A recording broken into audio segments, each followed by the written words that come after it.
देख रहे हैं हिमाचल न्यूज और मैं हूं आपके साथ अनुपमा खोबरे और बढ़ते हैं खास खबरों की ओर। हिमाचल प्रदेश के ऊंचे इलाकों में पिछले कल से बर्फबारी का दौर चल रहा है, जबकि निचले इलाकों में बारिश हो रही है। बर्फबारी और बारिश से समूचा हिमाचल शीतलहर की चपेट में आ गया है।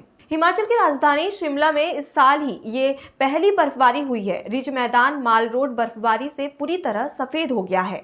रिज मैदान पर बर्फबारी शुरू होते ही सैलानी झूम उठे और वहीं तेज बर्फबारी से राजधानी का ऊपरी शिमला से संपर्क टूट चुका है।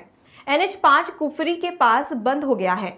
विक्ट्री टनल लक्कड़ बाजार सड़क सुबह 10:30 बजे बंद हो गई है।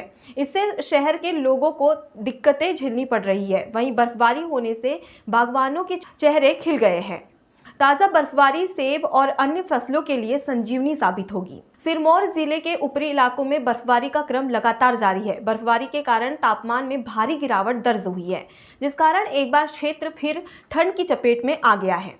सिरमौर जिले के हरिपुर धार और नोहरा धार में आज सुबह ही बर्फबारी शुरू हो गई। क्षेत्र के कई इलाकों में अभी तक 3 से 4 इंच बर्फबारी हो चुकी है।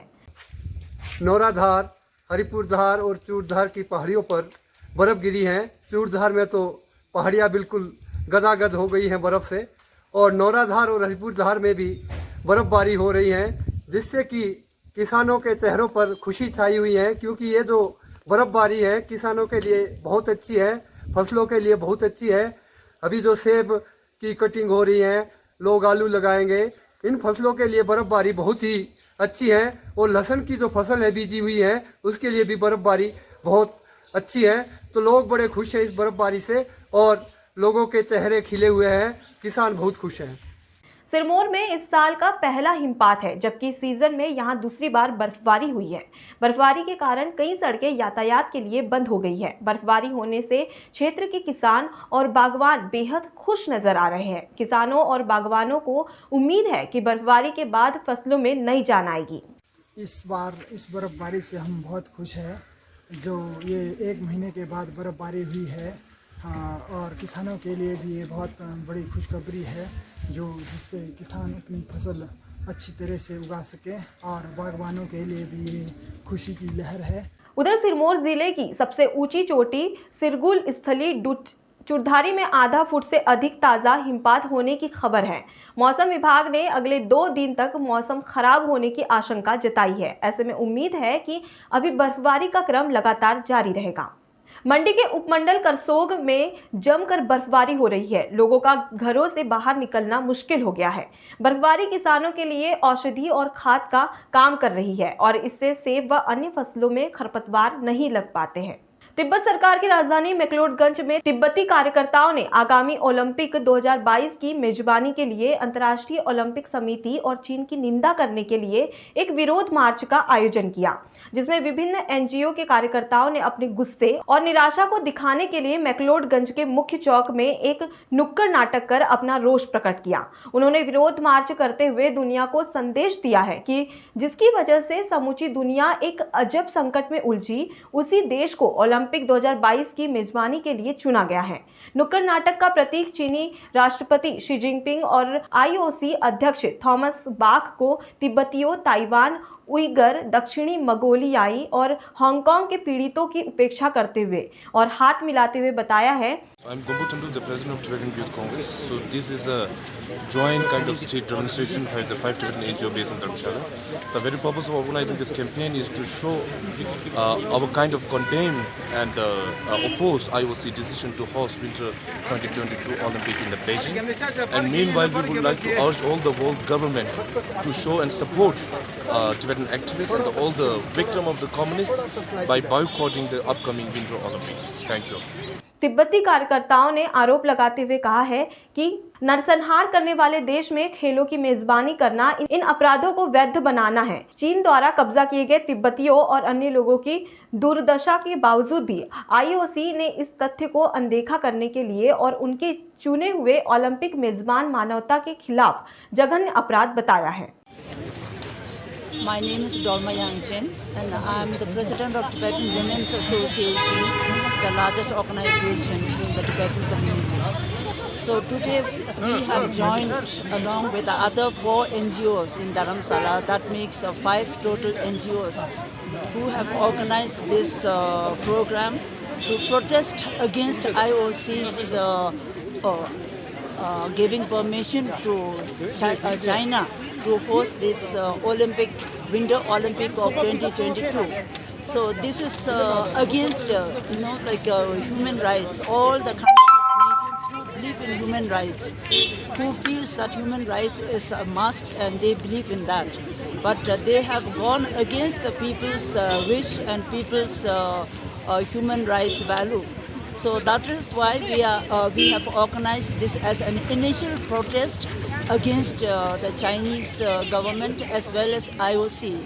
And it's not only the 5 Tibetan NGOs, but we have over 180 other NGOs throughout the world who believe in human rights and who join us. Thank you. Kinnaur के विधायक जगत सिंह नेगी ने कहा है कि सत्ता के बल पर भाजपा लोकतांत्रिक व्यवस्थाओं को तबाह करने में लगी हुई है।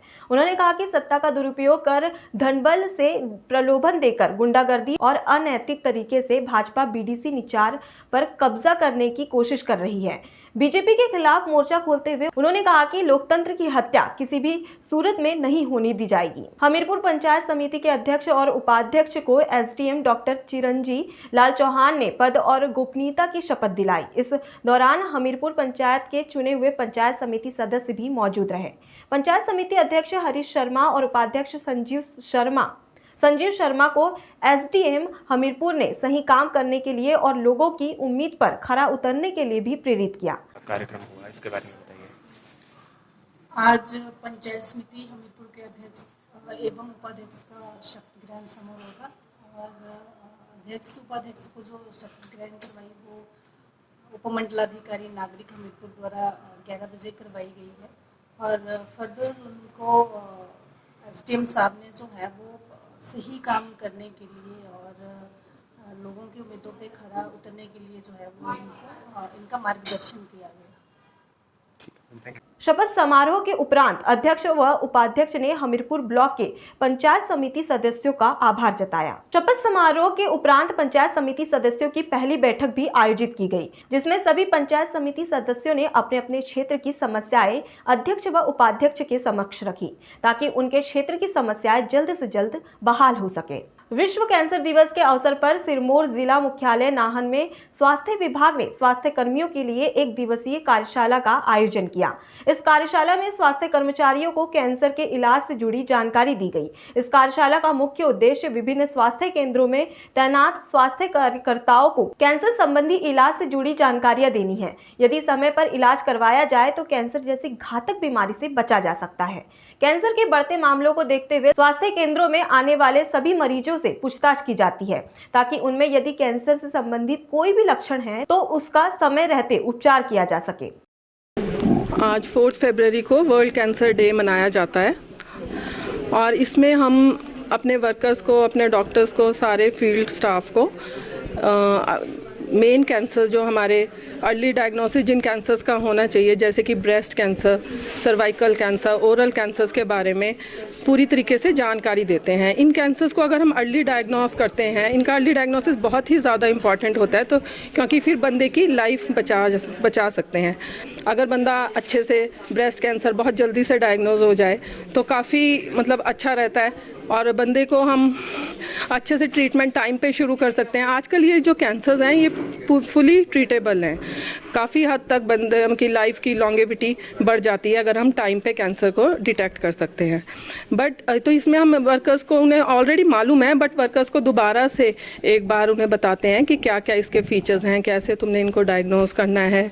एक स्पेशल क्लिनिक्स लगाई जाती हैं हर सब सेंटर में, जिस दिन इन लोगों को एग्जामिन किया जाता है कैंसर डिटेक्शन के लिए। इसी से रिलेटेड हमारा एक एनसीडी प्रोग्राम चलता है, जिनमें एक 15 क्वेश्चंस का एक क्वेश्चनेयर होता है, जिसमें ये बात हर बंदे से पूछी जाती है 30 साल से ऊपर के बंदे से, हर बंदे से ये बात पूछी जाती है कि आपको कोई लंप तो नहीं है, कहीं कोई ओरल लंप तो नहीं है, कोई सर्वाइकल नीचे से कोई आपके पास डिस्चार्ज तो नहीं हो रहा है, या फिर ब्रेस्ट में कोई लंप तो नहीं है। एक एक बंदे से ये हिस्ट्री पूछी जाती है और इसका मेन ध्येय यही है कि जल्दी से जल्दी हम ये जान सकें कि उसको कोई ऐसी प्रॉब्लम तो नहीं और उसके कैंसर को बचा सकें, उसको जितना भी बचा सकते हैं। जिला चंबा में कैंसर रोगियों की संख्या में दिन प्रतिदिन इजाफा हो रहा है, जिसका मूल कारण लोगों में विभिन्न प्रकार के रोगों के प्रति जागरूकता का अभाव और नशे का सेवन करने सहित उपचार युक्त रोगों का लंबा समय तक उपचार न करवाना है। विश्व कैंसर दिवस पर पंडित जवाहरलाल नेहरू मेडिकल कॉलेज और चिकित्सालय चंबा के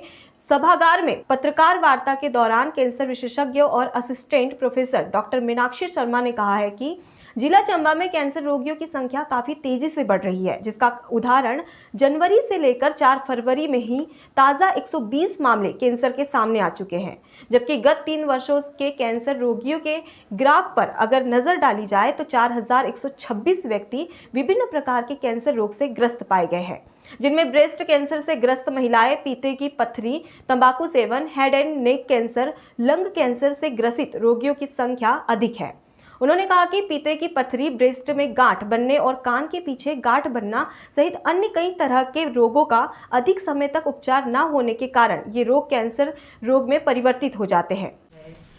और बायोकेमिस्ट्री लैब्स है, इसके थ्रू हम कुछ टेस्ट के जरिए पता कर सकते हैं। ट्रीटमेंट के तौर पे हमारे पास कैंसर एक मल्टी स्पेशलिटी ट्रीटमेंट होती है, कोई एक डॉक्टर ठीक नहीं करते हैं। कुछ कैंसर सर्जरी से ठीक होते हैं, तो हमारे पास सर्जिकल डिपार्टमेंट है। कीमोथेरेपी नाम की ड्रग्स होती है, कीमोथेरेपी बोलते हैं, वो हमारे पास अवेलेबल है, जो हम पेशेंट्स को देते हैं, जो यहाँ है।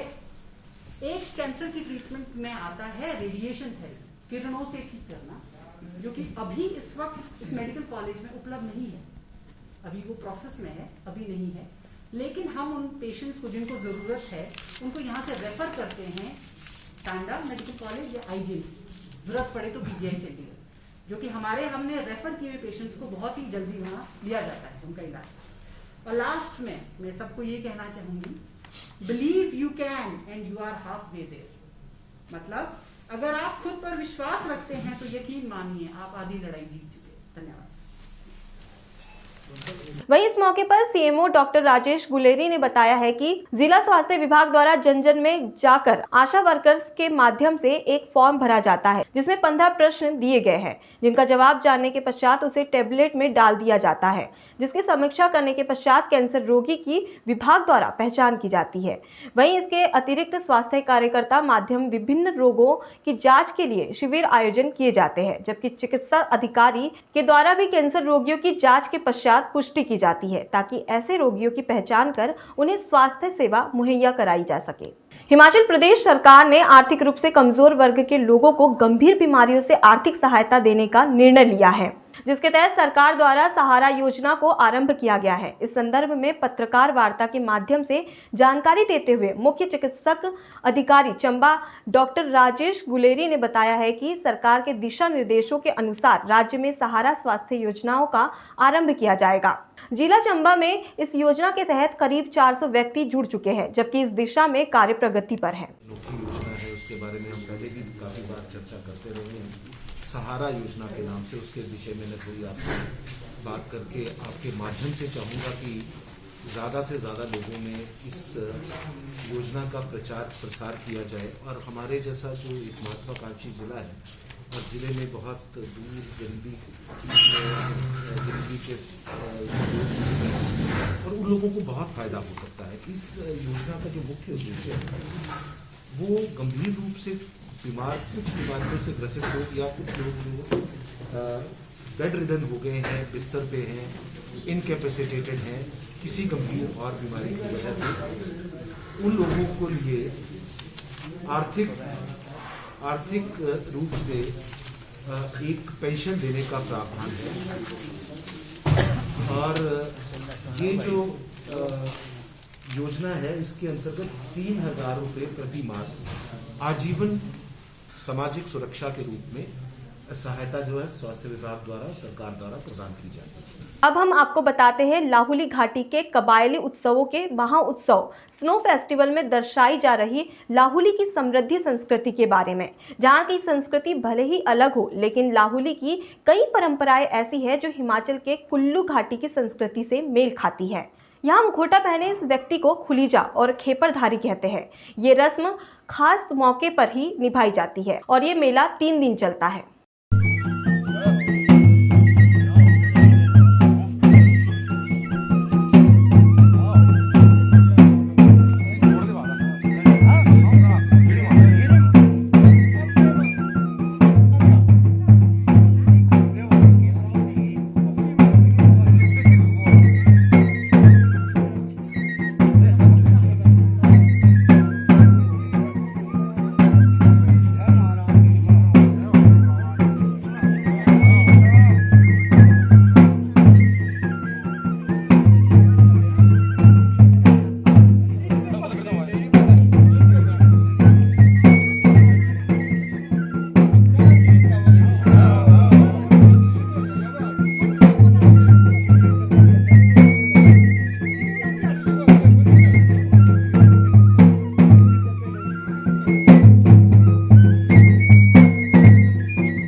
हिमाचल न्यूज़ के इस बुलेटिन में आज बस इतना ही। देखते रहिए हिमाचल न्यूज़। नमस्कार।